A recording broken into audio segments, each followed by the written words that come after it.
Hello.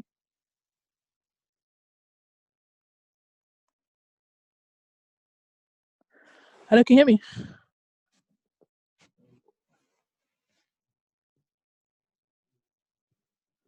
Hello?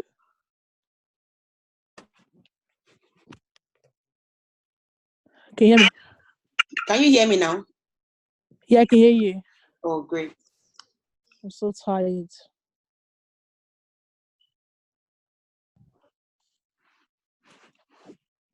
Okay, I'm just trying. I hope it's going to be quick though. Yes, it's going to be very, very quick. Don't worry. Okay, because I'm so weak. Yeah. So, can you show yourself? Like, can you show your image? Like your video? Can you put on your video? That's what I mean. Oh, okay. Oh wow. Okay. I'm not that I'm ugly, but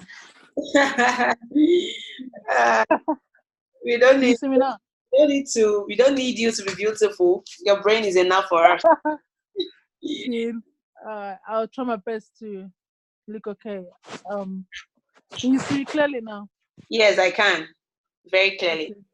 Yeah. So, good afternoon. Yeah. Yeah. Wow. You're not on video. Yes. Okay. I can put on my video. Where? What are people in? Are people inside already? Okay, Yeah, no one else. no one else really, but I don't really need them to be in. I don't need them to ask questions, but most of them haven't added their questions. So, but there's no problem with that. It's Okay. fine. Yeah. Okay, So, cool. Well, there's no electricity in Nigeria?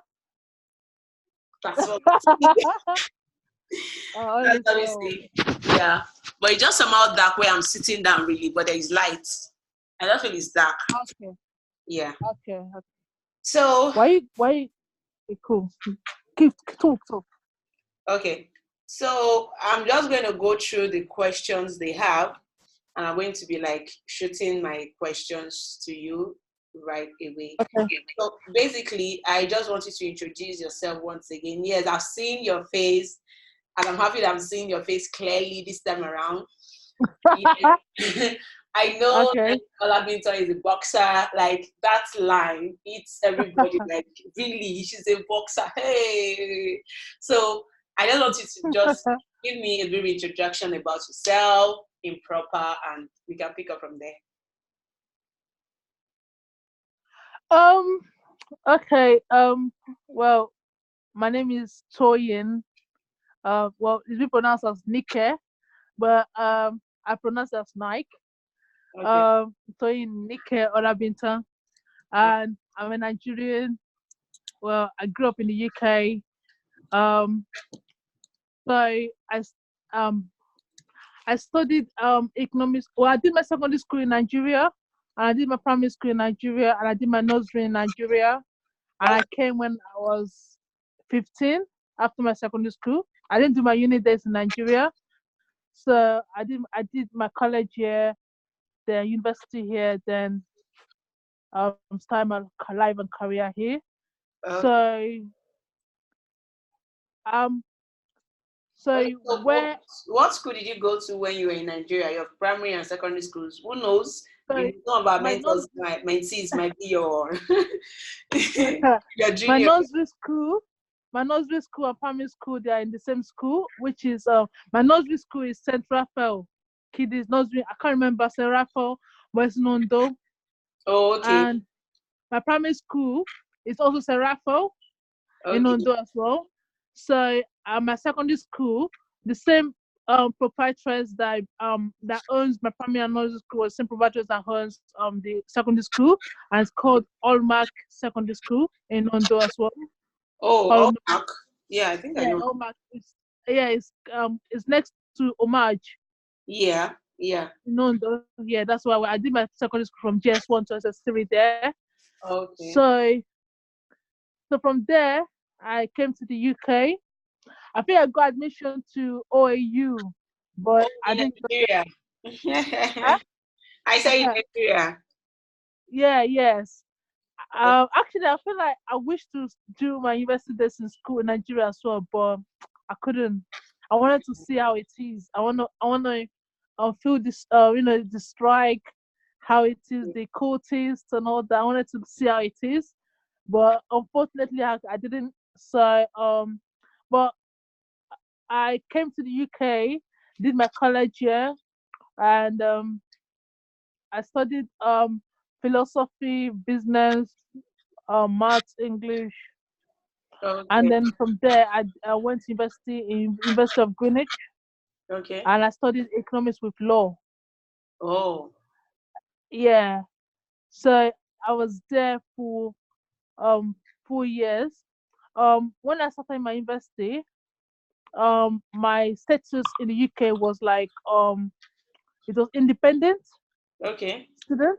So I just had like maybe I've got to be in the UK for like certain a number of years for me to be able to pay cheaper price for university, and but eventually I went to Nigeria for like 6 months just to like do some things so I can just like while away my time till that status is fulfilled for me to be a home student.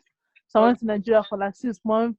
Wanted to, my parents told me to go just learn how to cut hair Okay. so that I can be using it here. But I got to Nigeria. I didn't really do it. I was not playing football. I was not playing football. Like I was playing football Wow. with guys. I was like a tomboy. I'm Wow. still a tomboy in a way, but yeah, I was like playing football. So I was there for 6 months, and I came back. Then I got into university. That's why I started studying economics of law. Not really what I wanted to do, but I just had to do it because I think it's because it's part of what you need to do, maybe to just have a degree. Even go, I don't want to do masters. I don't want to do PhD because it's stressful. So I just Wow, wanted to do that's that. very, very fantastic journey. Like Yeah, primary, secondary, the university over there, then yeah. you diving So into a yeah, more masculine kind of career as a footballer yeah, and all of that. Yeah, yeah. that's really so. Do you think that any of this journey that you went through has any impact on your decision becoming uh, having interest in technology generally? Do you think that any like those journey you went through, either from primary or secondary, university, do you think they have anything to do with you having interest in technology? No, Wow. no, no. I didn't. Well, I'm good at I'm good with computer, but it's all these little IT skills like just typing and all that. Yeah. But I didn't know anything about IT. I didn't know anything about testing. Okay. Um, Nothing at all. Though I did IT in college, but it's not testing. So it did and So, nothing. okay. Yeah, go on. Um so at what point did you now choose to, because really I look at your kind of study trail. You studied law, economics, business. I mean, all those things has practically nothing to do with IT. Like they have nothing to do with foundation of IT. Mm, So at yeah. what point did that interest in going into tech come into you? So I finished university after like when I studied university economics with law. I finished university. I just didn't have the interest to apply for job. I I just didn't. I just don't know how to go about applying for jobs. It's not Okay. like all these cleaning jobs or security jobs. It's like professional jobs. Yeah. So I don't have. Yeah. I can't imagine. I don't even know how to literally. Yeah. So my dad, my Okay. dad has a brother, like a brother here who teaches software testing. Wow. So when I finished university, he told me about it, and I thought like, okay, let me just go for it. So we did the course. The course was online training, and it was it's an online training, and it's something that it's like evening, like maybe 7 to 8 p.m. Mm. And I just did it, and then it's for 6 weeks or 8 weeks. and it taught us ISTQB, SQL, and Quality Center. Okay. And I didn't really understand what he was teaching us because I didn't know anything about it. And the thing is that the good thing is that whenever he teaches us, he Mm-hmm. sends us the video at the end of each class.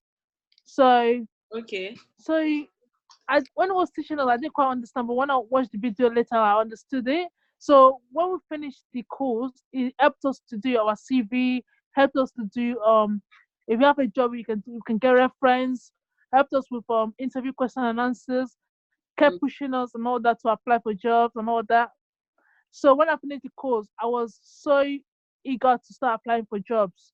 And I started applying for jobs and they started calling me interview because I've got the interview question and answers that most people ask, most company and agents ask, yeah.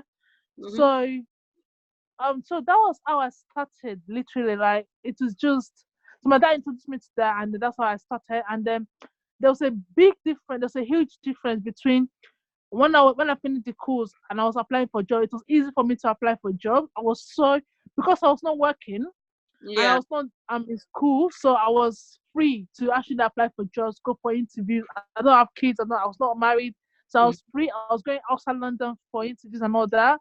Wow. Unlike now, actually, but so the difference is that I was happy to actually apply for jobs. I was applying for like 100 jobs a day, depending even more Wow. than that. But when I finished my university doing economics with law, I didn't really have the passion to apply for jobs. Do you see the difference? Yeah.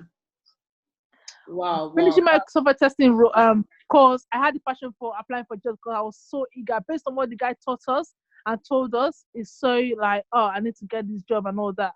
But when I finished my university days and I was applying for economics of law, I didn't really like it because most Yeah. those like the economics of law, for example, if you apply for jobs here that maybe professional jobs, not IT, they will do interview, they will do exam, they will do all that stuff. You But okay? IT software testing, it's only like maybe 10% of companies that will do like tests and exams and all that. Mm. So that's what I've noticed. I mean, I Oh, just I just enjoyed it like that. So I was applying for jobs, went for interviews outside London. There are days and times that I was getting discouraged because I was not getting jobs because most of my colleagues that we did the course together, some of them, yeah, actually it's luck as well as God, your God as well. So mm. most of them, yeah, when they finish the course and they start applying, their first interview, they do it and they get a job immediately.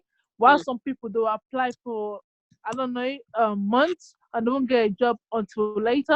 So I keep telling people to be they shouldn't they shouldn't like what's it called be Abby. weary and all that. You keep on applying. Mm-hmm. So that's what actually I was applying for. Like when people ask me, yeah, I will tell them that I've applied for lots of jobs. I don't get any job, but so sometimes I apply for like more than 100 jobs. I don't get any interview, any calls, but I still kept on going. So that was it. You made mention of you able to apply for jobs. So I'm gonna ask two questions in that. Um, can you hear me? Can you still hear me? Hello, I can you can't hear hear me? you. Come again. I Can can you hear hear you me now. now?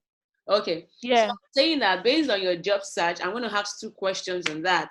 And one of it is you were applying for 100 jobs a day, right? Um, Yeah. from the time you were applying for jobs and you weren't picked and to the one that you actually picked, what do you think you do differently in those applications that made one pick you over the others? Um.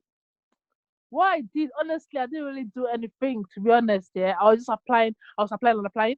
But one thing that I know, and I will tell people is that when you apply for jobs, yeah, check their job description, see what they do, see what they're looking for, add it to your CV. If you need to read it, if you need to read about it, read it, but just add it to your CV and send it. That's one thing that agents and companies employers will see that will make them to call you.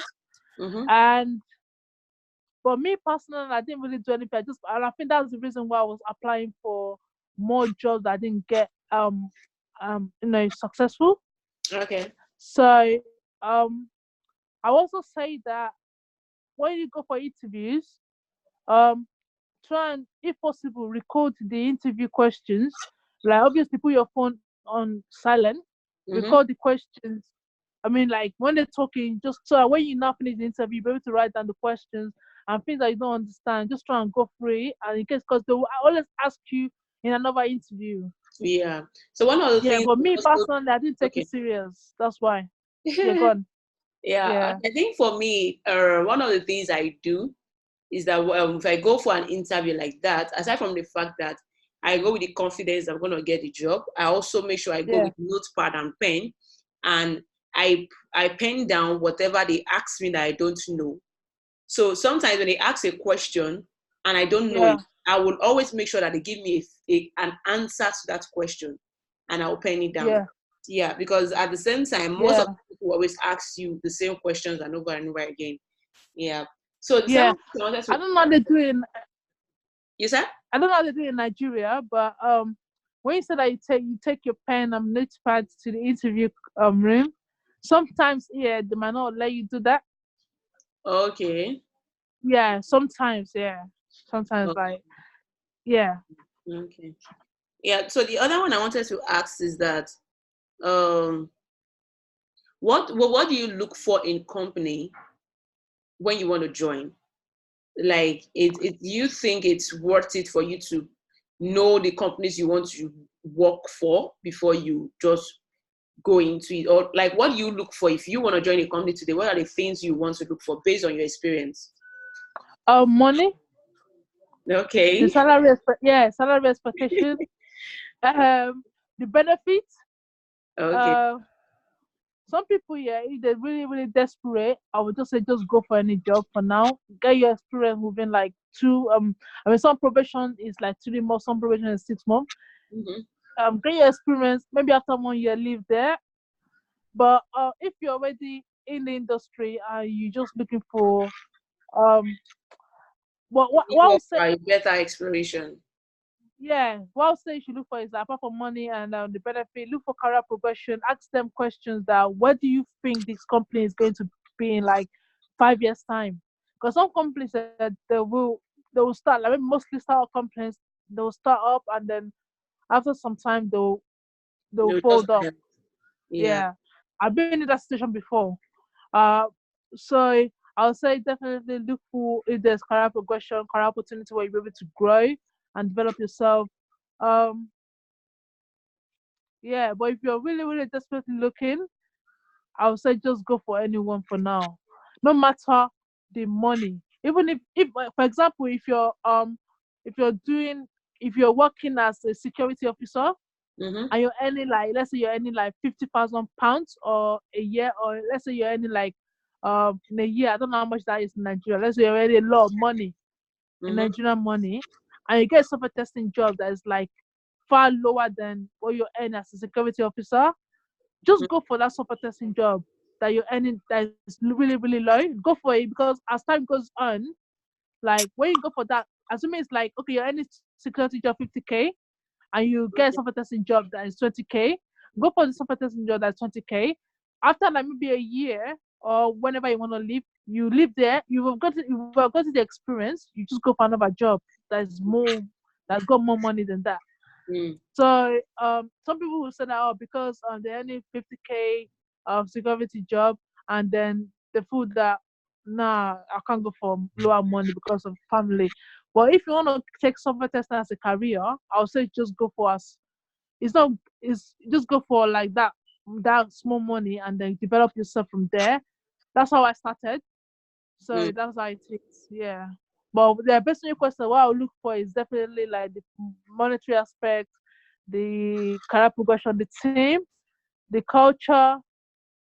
Um, yeah, that's what it is. Okay, so yeah, I think that's a very good point because also in Nigeria here as well, like I always advise people that if you want to join a company, don't don't just look at the money if you're already into the system. Ideally, like if you're an intern, just like for those we are training, if you want to join an intern, don't look at the money yet.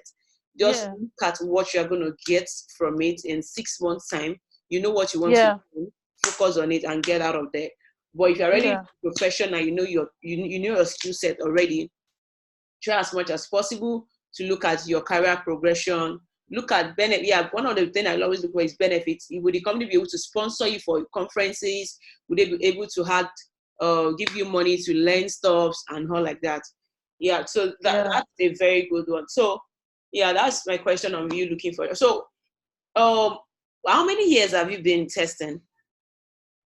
Um, since the fake one, yeah, is since 2011, Wow, so but that's the real like one, 6 years. I was explaining it to you. I was explaining it to you. Yeah, the real one is since 2013. Yeah, the reason why I said the fake one is because the guy that taught us, he Mm-hmm. did CV for us, and then he made sure that we got 2 years experience on Oh, our CV, even though we don't have the experience. Yeah, okay. so that was the reason why I said the fake one since Okay. 2011. But I started software testing. I did the course in 2013, and I got my first job in 2013. So Oh, I started software testing in 2013, literally. Yeah. wow, that's a very long time. So, what Yeah. as a female, like doing in your work environment, right? How do you used to find more females doing this role? In software testing. Yeah. Um. Yeah. There are females doing this role. Definitely, even automation role. Yeah. There are lots of females doing it. And what I noticed, I don't know about Nigeria, but what I noticed in the UK is most women get job more than men. It's every In the sense, yeah, it's in the everywhere. sense that it's everywhere, right? Yeah. Especially if it's a guy that's interviewing you, Mm-hmm. they will prefer to, and the lady that is interviewing has got the experience, and there's another guy that's got experience. They will prefer to take the female. So Yeah. So, do you that's think what I there's any noticed. reason behind that? No, not really. Honestly, I don't know. If I'm the one, yeah, and I'm interviewing someone, I've got a guy and a girl that I'm interviewing, and they got both experience. I'll choose the guy, of course. I'm joking, but like actually, there's no reason, honestly.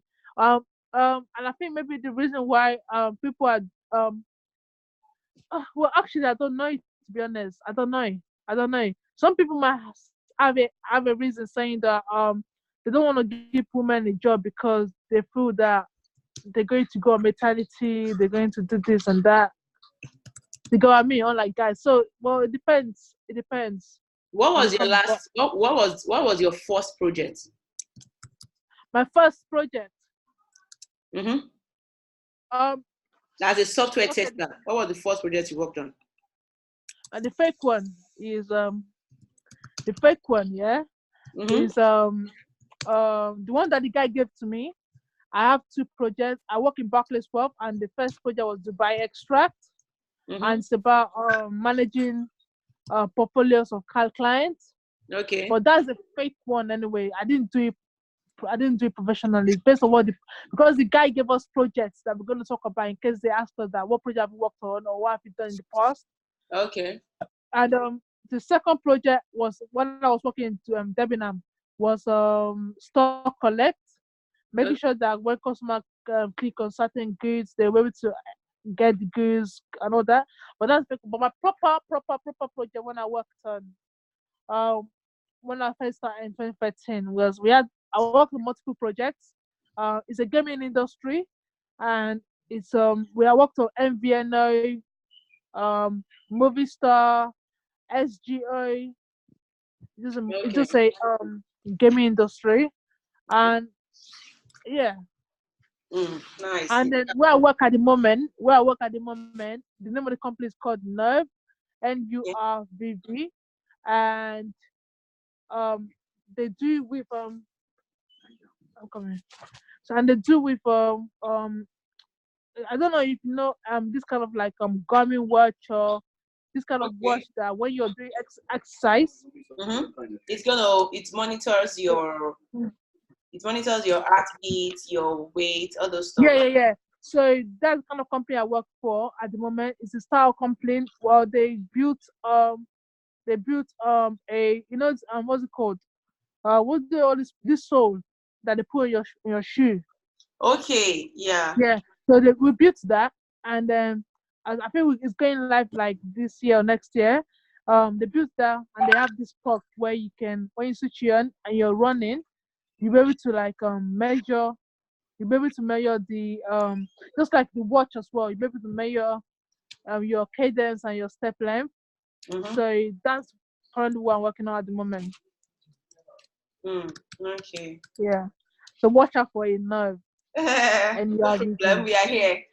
Okay, Uh-huh. so uh, let me see. Someone also asked a question that how many projects have you been involved in? So this one, you're going to tell me the total number of projects you have been involved in, both in your fake and in your actual project. So how many projects Okay. total?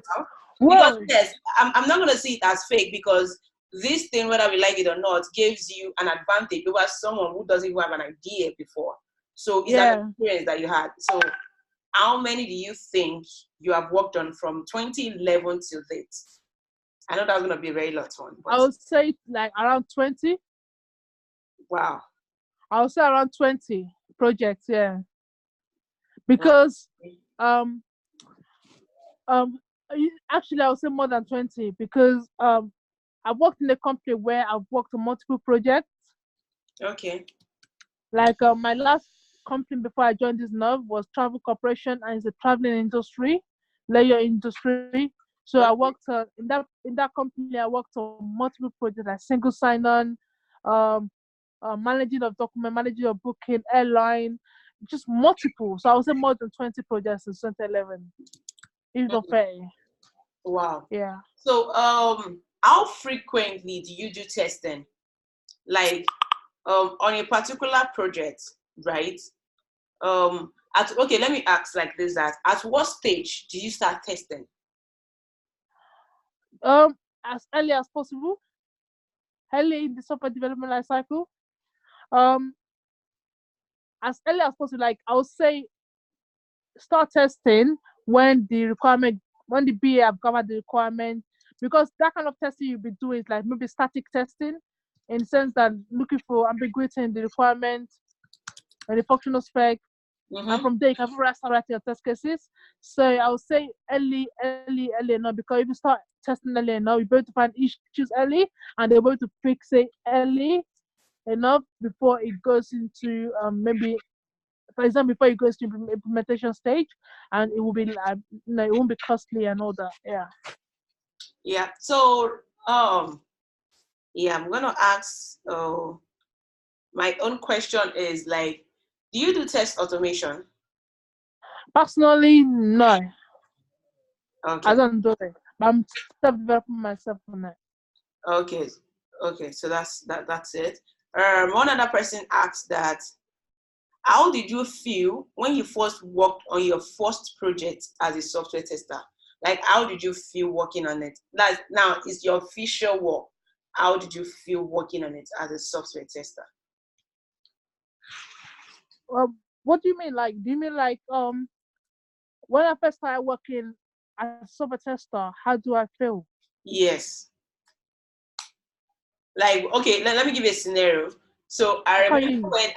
when I started testing, right? Then they gave me this project to work on. It's like an advertising project. So I'm supposed to check the login, the sign up, the posting of blog images, and all of that. So I was kind of, how do I put it? I was sort of shivering, because like this is the first project I'll be laying my hands on. It was a Mm. million word of project, and I'm assigned to it to get out the old bug that is inside the project. So I was kind of curious, because I was eager to know how it looks like. Even when I finished testing, I wasn't having the confidence that I have done excellently well.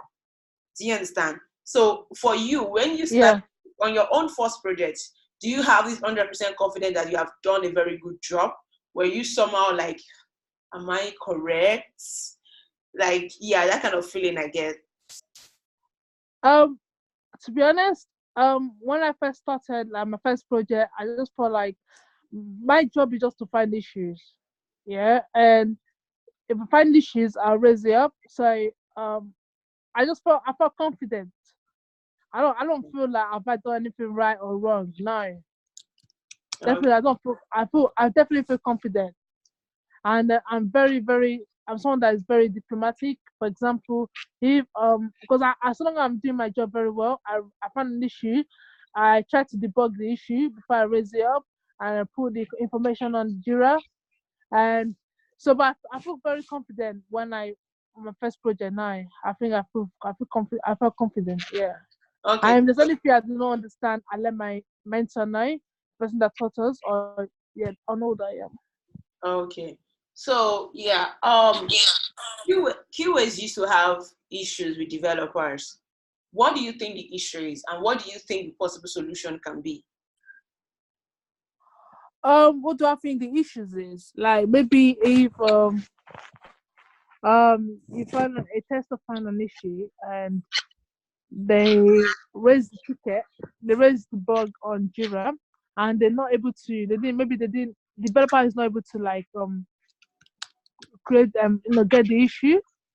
That could be something that could cause um something between the developer and the tester. And so, are you asking that what the issue is between the data tester and developer? No, yeah, it's not a myth that QA is always appearing like a threat to developers. Maybe here in Nigeria, that's the way they see that. Like whenever they see a QA, they don't see like another police, another attacker is here. This person wants to come and tell me that I'm rubbish. Do you understand? Like, Yeah, I understand from Nigerian perspective, and with most QAs I've worked with, that it's mostly communication issue. When you cannot communicate nicely and professionally what the issue you find is, people, of course, normally people will tend to react to it. Do you understand? So, like, yeah. for your own angle, I'm very sure you would have had issues with. I don't know if it happens like that over there, where QAs and devs are always at the edge of each other. Yeah. Do you think, is there any part, Um, is there any area that they are always at the edge of each other? um, yes, all the time. All Hmm. the time. Maybe they don't like when you find bugs anyway. Developers don't like when a tester finds bug. Um, but what I think is that they when a tester finds an issue Mm-hmm. and to the tester it might be like a very high severity, but to a developer is low and because it doesn't have high priority. So there'll be a chaos between them two. That's why you tester will be in that situation, but that you're able to escalate the issue to your manager or whoever. That's the key. Because escalation is really important. Like if they ask you during interview about that kind of question about having issue with developer and all that, what do you do? They should the they should try and mention after trying to resolve the issue, they should at the end of the day they escalate to their manager. So um if I understand your question right, yeah, but I think um definitely there's always issues with developers and testers. Hmm. Um but how you resolve it is being diplomatic about it. You Okay. could just like talk to the developer. They might have some issues. Maybe they're facing at home that Hmm. they can't like brought that to work. So just try and talk to the developer, try and explain to them what the issue is. If possible, call them in for a meeting or take them for lunch and call them what the issue is. Call them to tell them what the issue is and tell them that it's actually risky to the business and all that. But if they say they can't do anything about it, if they keep saying that they can't do anything about it, just escalate it or let the product owner know and then or just raise a ticket. At least you would have they've Yeah. documented it. Yeah. Yeah. Okay. So for you guys that just sorry, for Felicia, Francisca, I know you can hear me, but if you have any question, please try and drop it on the sheet. We are trying to wrap up this. Yeah. So another question I have is um Do you think at any point test automation is going to take over manual testing? Well, I don't think so. Okay, why? Because I don't think so because there's some things that will definitely still be done manually. Okay.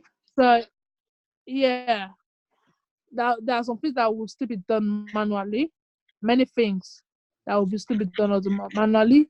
There will be some employees, like companies, that what I would say they should do, or what I think they should do, is that they'll still need more manual testers and maybe a few automation testers. Because it's unfair if automation takes over manual, then they're just going to take everything away from us, put away from our table and all that. But yeah, personally, I don't think automation will take over manual. I don't think so, honestly, because the reason is just that there'll be some things that will still be done manually, many things. So I don't know. I don't think so. Okay. What So do you think? yeah, for me, as long as we are developing application that is going to be used by human being, the human being is still going to test that project. Yeah, So yeah, definitely. it cannot take over manual. And even if it's going to raise, if test automation is going to raise to the point of 80% of testing, then it is not this year, it is not next year, it is not 3 years to come, it is not 4 years to come, it is not 5 years to come. Yeah, we have the whole AI, we have the whole automation tools, all some ones are there. We have everything robotic is there. But before test automation will take over testing fully, then it is not in our generation. Because trust me, we still have people who could not still understand a simple English. So if you are telling me that you don't understand, you want your test automator to run the script of all your scenarios without considering human being reasoning, then we still have a long way to go. So I don't believe test automation is going to take over manual. Test automation, like I always say as a quality advocate, is that automation is just there to ease your stress, not to take over your job. So that's it for me. I don't believe it's going to take over manual testing. Yes, definitely. Yeah. Yeah. Cool. So the last question I have, since nobody's asking questions, the last question I have today is, currently you are a QA analyst, you are a boxer, I know you can play ball, I know you're an actor. So what do you see yourself doing in the next 5 years? Acting, definitely. Acting and testing. Acting and testing, your acting or switching my career to a BA career. I think since your acting came first, I think that's like a priority to you than testing, if I'm not wrong. I love acting, but obviously, if there is if the acting just out there, because I'm trying to be a producer of my own as well. Okay. So all these like actors as well, they don't just do acting alone. They have other jobs or businesses out there. So it's from their businesses or their jobs that they get the money out from. So if there's money in acting, if I would try and do acting, but I love testing as well. It's more or less like less stress, big money. So acting is just my hobby, what I love doing, my passion, and testing is just 9 to 5 job that I do every day, except if I'm a businesswoman. Okay. So I'll continually do testing, but acting, acting, if I have to say, acting is kind of like got priority over testing, but obviously testing is where the money comes from. Okay. So that's the end of our question for you today. I'm not more into boxing anymore. I just play football just once in a while. Okay.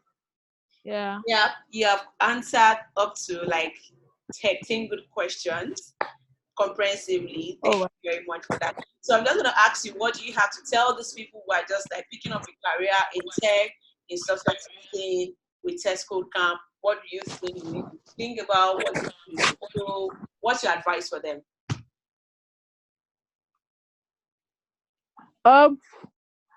my advice is don't give up. Um, always ask questions, communicate with the mentors. If possible, get the numbers. Um, just like if possible, have lunch with them, get the numbers, talk to them. If you have anything, any question you got to ask, feel free. Just be persistent and be consistent. Read, read, read. It's important to read. Even me myself, that I've been doing QA for like since 2011. I've been reading as well, like self-development myself. But that's really key. Some things that I don't know, but it's out there that I need to know it. So I read. So continually read. Don't give up. You can do this. Software testing is so easy. It's less stress, big money. I don't know about Nigeria, but here in the UK, a manual tester you can earn like 300 a day, depending on the industry you work in. A day. I mean, as a contractor, and minimum for permanent role is like for manual tester maximum is like 45K, depending on the company you work for. So I'll just say I don't know, this test code thing, is it something that you have to after bureau care, after the what's it called, after the end of the Program. you send the slides and all that. So after that, what happens after? Do they start applying for jobs or? Oh, okay. So based on I will share the roadmap with you. So based on the program, by the time we are through with the program, we are going to be having like a testathon where these testers will come together, do a testing for like some 24 hours. Then we have companies who are available to pick them up for internship program. So yes, we are going to help them update their LinkedIn profile, help them with their CVs, and help them get job. So, but what Okay. our blocker is right now is that we need these people to be more engaging and to pick up this opportunity. Yeah. So, and in addition to what you just asked, I attended Shee Leads Africa program yesterday, and I see so many couple of people who apply for this program, and I didn't pick them, and they were like, "Oh, I know you. You're TestCode Camp. You're the one doing training. You didn't pick me. And I'm like, I couldn't have picked everybody because, I mean, we can't do everybody at once. But yeah, we have a lot of people. And I just wish that this first set of people will use the opportunity wisely because they have a lot out there. There are a lot of job opportunities on the table looking for someone with the skill to pick it up. So yeah, we are going to help them with their CV, help them with their LinkedIn profile, connect them with companies, and of course, get them job. Okay, cool. Yeah, I'll just say that they shouldn't just give up, and they might feel that this is of no use, but trust me, it's of a lot of use. They should just take it as if they have to go for interview, like go to, maybe they live in Lagos and they have to go to Abuja for interview, they should go and then just spend the money to go for that interview and they'll get it back. You can do this testing job. I mean, like, it's less stress and big money. That's kind of prayers that my parents would pray, less stress, Of big money, course. and all that. So it's not something that you're going to regret when the test code camp. So, yeah, I mean, I wish you all the best. And, yeah. All right. Thank Anytime. you, Mike. Really appreciate your time with us. Thank you so much. Yep. Yes, this is the end of the program. This is being recorded, so I'm going to drop the link on the channel for everybody to download and watch later. Thank you Okay, so no much and problem. have fun. Bye. Bye. Bye.